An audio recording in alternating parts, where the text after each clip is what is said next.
सुप्रभात बच्चों, कैसे हैं आप सभी। उम्मीद है आप सभी खुश होंगे और स्वस्थ होंगे, वीडियोस देख रहे होंगे और अपना काम भी पूरा कर रहे होंगे। तो बच्चों, अगर आपने अपना पिछला वीडियो देखा होगा तो आपको पता होगा हम कर रहे थे हमारे हिंदी व्याकरण दीपिका का पाठ 11। बच्चों, पाठ 11 है रचनात्मक कार्य। हम सभी जानते हैं रचनात्मक कार्य में बहुत सारी कहानियाँ दी गई हैं और यह एक तरह से चित्रकथाएं हैं, जो चित्र भी दिया है जिनमें, और कथा भी दी गई है। चित्रकथा मतलब चित्रों के मदद से कथा कहना या सुनना। तो यहाँ पे बच्चों चित्र भी है और उसके साथ हमारे पास कहानी भी है जो कि हमें दी है। तो हम चित्रों को देख करके और कहानी पढ़ करके कहानी को पढ़ते हैं और उस कहानी से जो भी सीख मिलती है उसे सीख करके अपने जीवन में अपनाते हैं। आप सभी जानते हो बच्चों, कहानी कहना या सुनना एक ऐसी पद्धति है जिसमें हम मतलब पुराने समय से एक दूसरों को कहानियाँ सुनते सुनाते आ रहे हैं। आप लोगों ने भी अपनी दादी से, नानी से, मम्मी से या पापा से या फिर घर के किसी भी बड़े सदस्य कहानियाँ सुनी होंगी और ऐसी बहुत सारी कहानियाँ हैं जो आपको पता होंगी। तो बच्चों, और जो मैं कहानी सुनाने जा रही हूँ, हो सकता है ये कहानी भी आपने सुनी हो। तो बच्चों, कहानियाँ पढ़ना और सुनना या कहीं से देखना बहुत अच्छी बात होती है, क्योंकि कहानी जो होती है उससे हमें भाषा का ज्ञान होता है। जिस भी भाषा में हम कहानी को सुनते हैं या पढ़ते हैं या देखते हैं, उस भाषा का हमें ज्ञान होता है। उसके बाद हमें हर कहानी से कुछ ना कुछ सीख मिलती है। भाषा ज्ञान में बच्चों, भाषा तो हमारी मजबूत होती है और हमें नए नए शब्द पढ़ने या सुनने को मिलते हैं, जिससे हमारे भाषा जो होती है और भी आकर्षित हो जाती है। यानी कि जब हम अच्छे बड़े बड़े या आकर्षित शब्दों का प्रयोग करते हैं अपनी भाषा में, तो लोग भी हमसे प्रभावित होते हैं। उसके बाद बच्चों, हमें देश दुनिया के बारे में पता चलता है, क्योंकि कहानियाँ अलग अलग तरह की होती हैं। कुछ ज्ञानवर्धक होती हैं, कुछ से हमें हमारे पुराने समय के बारे में पता चलता है, मतलब हमारे इतिहास के बारे में पता चलता है। कुछ से हमारी पुरानी परंपराओं के बारे में पता चलता है। तो हर प्रकार की कहानियाँ हम पढ़ते हैं और कुछ न कुछ सीखते हैं। तो इसी श्रृंखला में बच्चों, हमने अपने पिछले वीडियो में एक कहानी पढ़ी थी और जो कि हमारे हिंदी व्याकरण दीपिका की कहानी है। उसमें हमने पढ़ा था, कहानी हमारी बच्चों थी एकता में बल है। अब एकता में बल है, उससे पहले भी मैंने आपको एक छोटी सी कहानी बताई थी। तो आप सभी जानते हो कि जो कहानियाँ हम सुनाते हैं, ये कहानियाँ कहीं ना कहीं हमने पहले भी सुनी होती है और ना भी सुनी हो, लेकिन जो भी हमें उससे शिक्षा मिलती है, हम उस शिक्षा को अपने जीवन में ग्रहण करते हैं और अपने जीवन को और सुखद और बेहतर बनाते हैं। तो यहाँ पे भी हमने इस कहानी से सीखा कि एकता में बल है। कहानी का नाम था एकता में, एक त पे आ की मात्रा ता, में ब ल, बल है। अब बच्चों, ये जो कहानी है ये हमारी कहानी संख्या 2 है। अब ये जो कहानी है, इसमें हमने कबूतरों के बारे में पढ़ा था। जो कबूतर है वह एक पेड़ पर रहते थे और ये झुंड में रहते थे। झुंड में यानी बहुत सारे कबूतर एक साथ पेड़ पर रहते थे और बच्चों, सभी कबूतर मिलजुल करके रहते थे और इनमें से एक बूढ़ा कबूतर भी था। तो बच्चों, यहाँ पे इस कहानी में हमने देखा कि जो कबूतर हैं एक पेड़ पर रहते थे और रोज़ सुबह वह निकल जाते थे और शाम को लौटते थे। हम सभी जानते हैं हर जीव जंतु, सभी को खाने पीने की ज़रूरत पड़ती है, तो उसका इंतज़ाम उसे खुद ही करना पड़ता है। तो यहाँ पर कबूतर खाने पीने का इंतज़ाम करने रोज़ निकलते थे और शाम को लौटते थे। तो बच्चों, जब वो शाम निकल जाते थे तो जो शिकारी था, आप सभी जानते हो शिकारी कौन होता है, जो पशु पक्षियों का शिकार करता है। और शिकार करने का अलग अलग मकसद हो सकता है। तो यहाँ पे पक्षियों का शिकार करता है। तो पक्षियों का शिकार करके ये पक्षियों को खाते हैं और बेचते हैं। तो यहाँ पे बच्चों, जो शिकारी था उसने देखा कि एक पेड़ पर बहुत सारे कबूतर रहते हैं, तो उसके दिमाग में एक विचार आएगा, क्यों ना इन कबूतरों को पकड़ा जाए।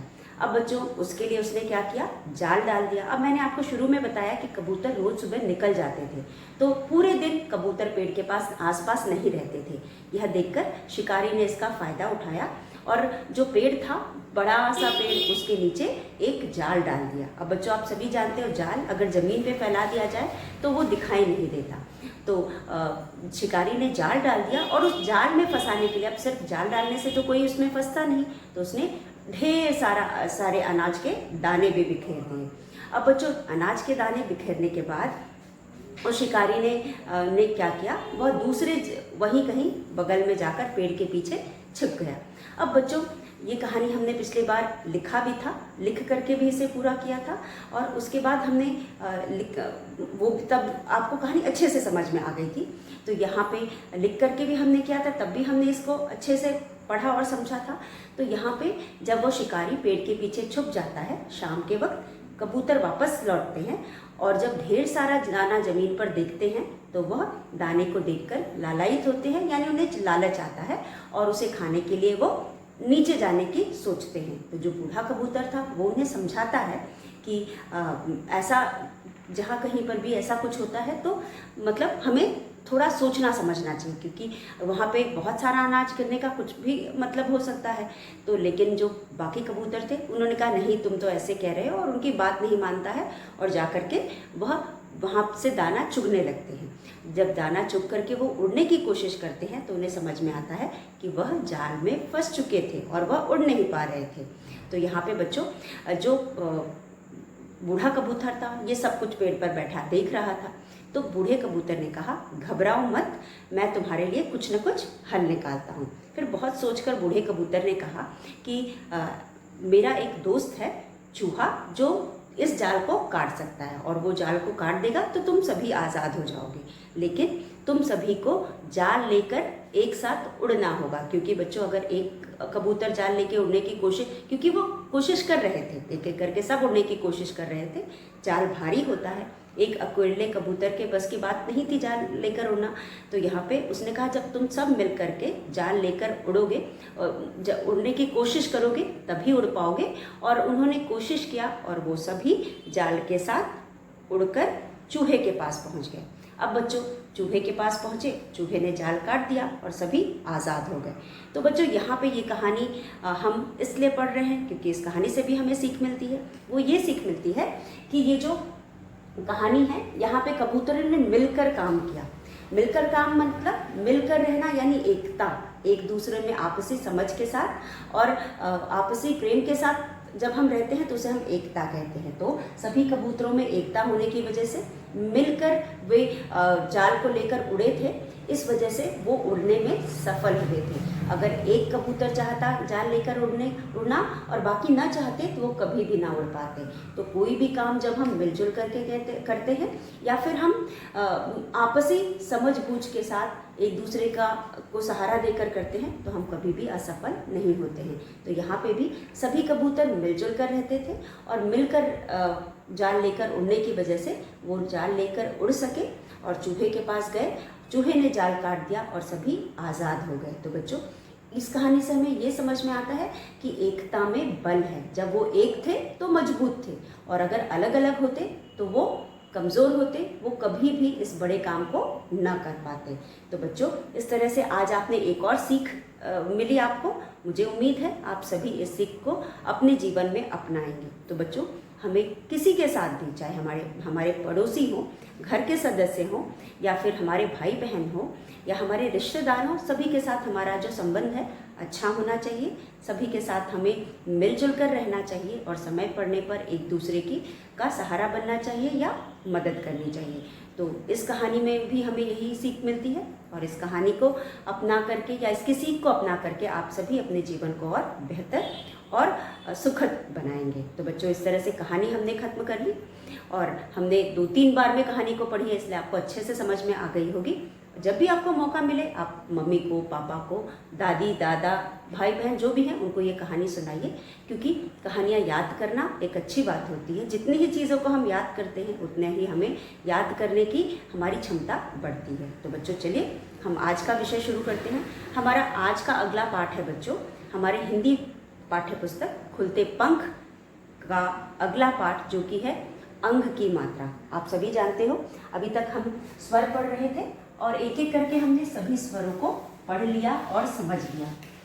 तो पिछले पाठ में हमने पढ़ा था औ की मात्रा। पिछले पाठ में बच्चों हमने औ की मात्रा पढ़ी थी और आज हम पढ़ेंगे अंग की मात्रा, या फिर हम कह सकते हैं अंग जो है उसे हम ध्वनियाँ कहते हैं। अंग कोई मात्रा नहीं है बल्कि वो ध्वनियाँ हैं। तो हम अंग की जो चिन्ह है हम एक बिंदी के रूप में लगाते हैं। तो चलिए हम आगे का पाठ शुरू करते हैं। अब बच्चों आगे का जो हमारा पाठ है इसमें है अंग की मात्रा। मात्रा। तो बच्चों सबसे पहले हम अंग की मात्रा को पहचानने की कोशिश करते हैं। यहाँ पे बच्चों अंग की मात्रा हम किसी भी वर्ण के ऊपर बिंदी के रूप में लगा करके लिखते हैं। तो अंग की मात्रा किसी भी वर्ण के ऊपर बिंदी के रूप में हम लगाते हैं। तो बच्चों अगर हम वर्ण लेते हैं क वर्ण लेते हैं तो क के ऊपर एक बिंदी लगा करके इस मात्रा को हम लिखेंगे। तो ये हो गया अंग की मात्रा। अ पे बिंदी अंग और मात्रा है ये बिंदी। तो यहाँ पे आप देख सकते हैं ये है अंग और इसकी मात्रा कुछ इस तरह से होती है।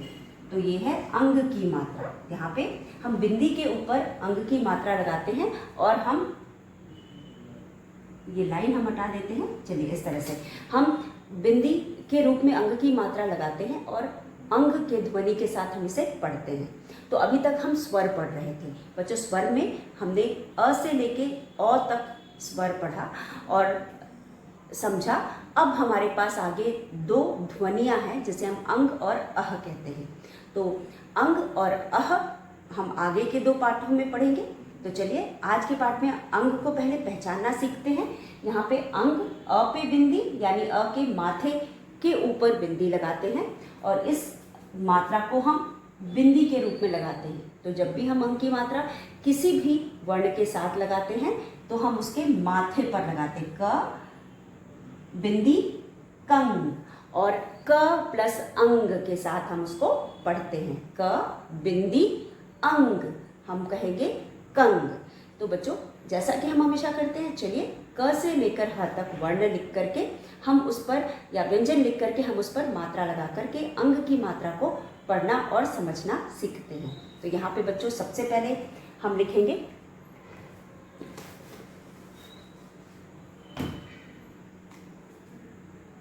अंग की मात्रा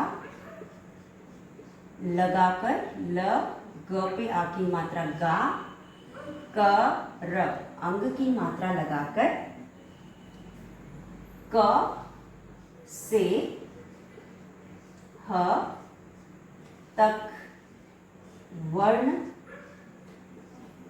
लिखो। ल पे छोटी की मात्रा ख पे ओ की मात्रा लिखो। क से ह तक वर्ण क से ह तक वर्ण लिखो।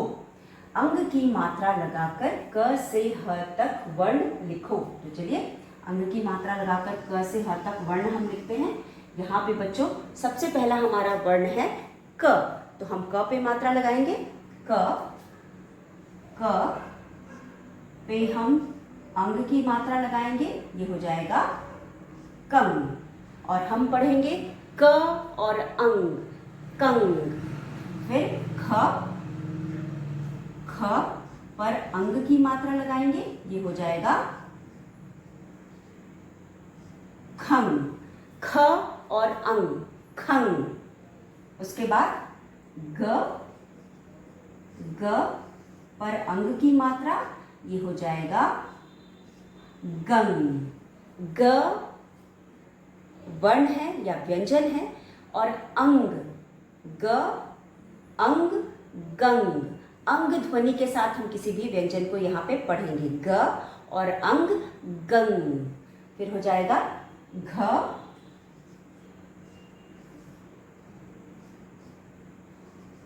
अंग घंग। उसके बाद च अंग चंग। छ अंग छंग। ज अंग जंग। ये है ज अंग जंग, उसके बाद झ।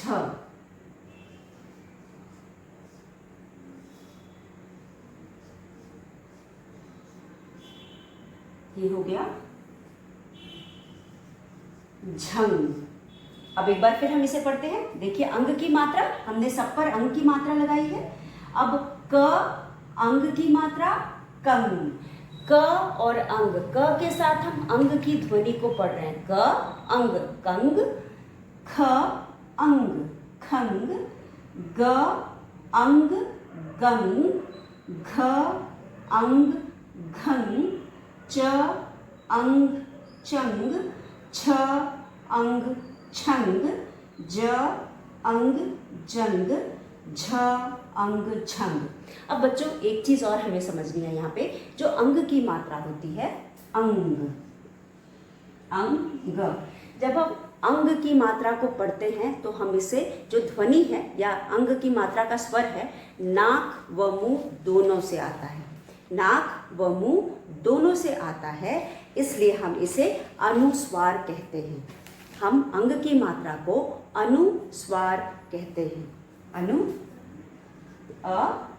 अनुस्वार, अनुस्वार कहते हैं। तो अंग की मात्रा को जब हम पढ़ते हैं या अंग की मात्रा का जब हम उच्चारण करते हैं तो हमारे नाक व मुंह दोनों से अंग, अंग, नाक से भी स्वर आ रहा है, ध्वनि उसकी आ रही है, और मुंह से भी ध्वनि आ रही है, इसलिए हम इसे अंग यानी दोनों से ध्वनि आने की वजह से अनुस्वार कहते हैं। हम अंग की मात्रा की ध्वनि नाक और मुंह दोनों से आती है, इसलिए हम उसे अनुस्वार कहते हैं। तो अंग की मात्रा को जब भी हम उसका उच्चारण करते हैं तो ध्वनि हमारे नाक व मुंह दोनों से आती है, इसलिए हम इसे अनुस्वार कहते हैं। तो यहाँ पे ये बात आपको ध्यान रखनी है। उसके बाद चलिए हम आगे वर्णों पे मात्रा लगाते हैं। झ तक हमने लगा लिया। उसके बाद हमारे पास अगला जो हमारे पास वर्ण है बच्चों, आप सभी जानते हो, झ के बाद ट आएगा। ट अंग की मात्रा टंग, ठ अंग की मात्रा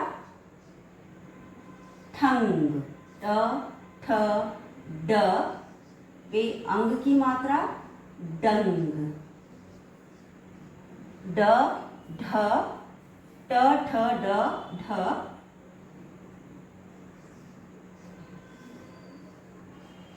ढंग। हम इसे पढ़ेंगे ढंग। उसके बाद हमारे पास है त पे अंग की मात्रा तंग, त थ द त थ थंग। द पे अंग की मात्रा दंग, त तंग दंग थंग दंग, त थ द ध। ध पे अंग की मात्रा धंग, त थ थ त थ थ। अब हमने यहाँ पे ट लिख लिया, ठ लिख लिया, ड ढ, फिर त थ द ध, द भी हो गया, ध न लिखेंगे, न। न पे के साथ अंग की मात्रा नंग, नंग। उसके बाद फिर प फ, प पे अंग की मात्रा पंग, पंग। फ पे अंग की मात्रा फंग, ब पे अंग की मात्रा बंग, भ पे अंग की मात्रा भंग, प फ ब भ म, म पे अंग की मात्रा मंग, प फ ब भ म। तब हमने लिख लिया। अब हम लिखेंगे य र ल व श। उससे पहले बच्चों चलिए एक बार हम इसे दोहराते हैं। अब हम ट अंग की मात्रा ट अंग टंग, ठ अंग ठंग, ड अंग, डंग, ढ अंग, ढंग, त अंग, तंग, थ अंग, थंग, द अंग, दंग। तो यहाँ पे कुछ नहीं, इसलिए हमने ये गोल बनाया हुआ है, उसके ऊपर हमने बिंदी लगाई है। बिंदी यानी कि अंग का चिन्ह, इसे हम मात्रा कह सकते हैं या फिर चिन्ह कह सकते हैं, यानी निशान।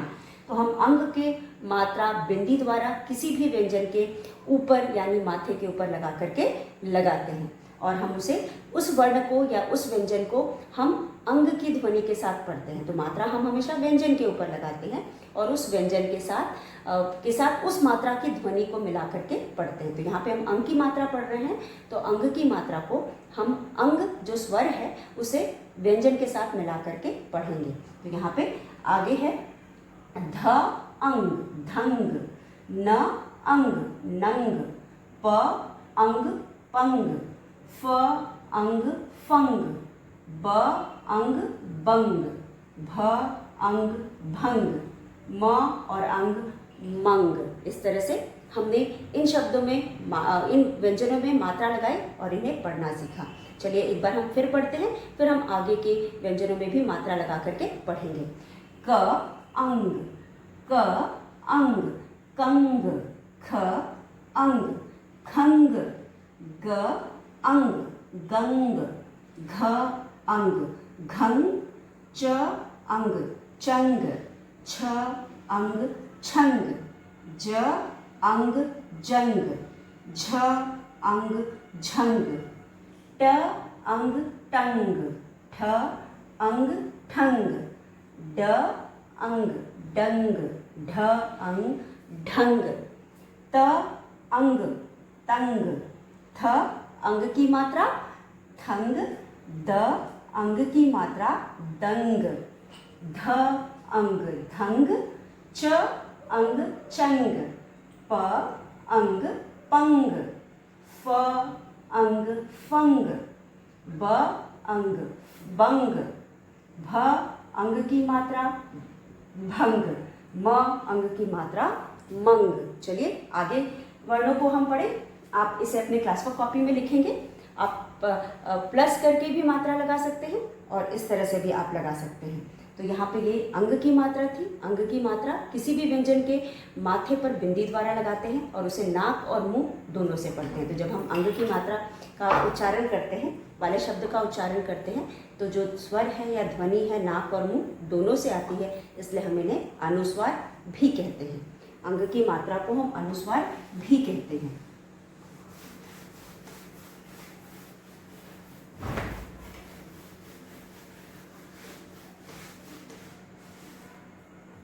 उसके बाद हमारे पास है बच्चों य, र, ल, व, श। तो हम लिखेंगे य पर अंग की मात्रा यंग, य, र पर अंग की मात्रा रंग, रंग नहीं बोले, रंग बोलेंगे, रंग, र पे बिंदी रंग, य, र, ल पे अंग की मात्रा लंग, य, र, ल, व अंग की मात्रा वंग, श पे अंग की मात्रा शंग, स, य, र, ल, व, स षटकोण श होगा, श पे अंग की मात्रा शंग, स से सड़क, अंग की मात्रा संग, और ह पे अंग की मात्रा हम पढ़ेंगे हंग, हंग। ये है य, यंग, र, रंग, ल, लंग, व अंग की मात्रा वंग, वंग, वंग, श, शंग, श, शंग, स, संग, ह हम। तो इस तरह से बच्चों हमने क से लेकर ह तक व्यंजन पर अंग की मात्रा लगा करके यहाँ पे अंग की मात्रा लगाना सीखा, अंग की मात्रा पहचानना सीखा और अंग की मात्रा को हम अनुस्वार कहते हैं ये भी जाना। अनुस्वार अंग की मात्रा को इसलिए कहते हैं क्योंकि हम जब अंग की मात्रा को पढ़ते हैं अंग, नाक और मुंह दोनों से ध्वनि आती है, इसलिए हम इसे अंग यानी अनुस्वार कहते हैं। तो यहाँ पे बच्चों आपने मात्रा पहचान लिया, मात्रा लगाना सीख लिया और अब हम सीखेंगे शब्द बनाना, इन्हीं मात्राओं से शब्द बनाना। तो चलिए हम शब्द बनाना सीखते हैं। यहाँ पे हमारे पास है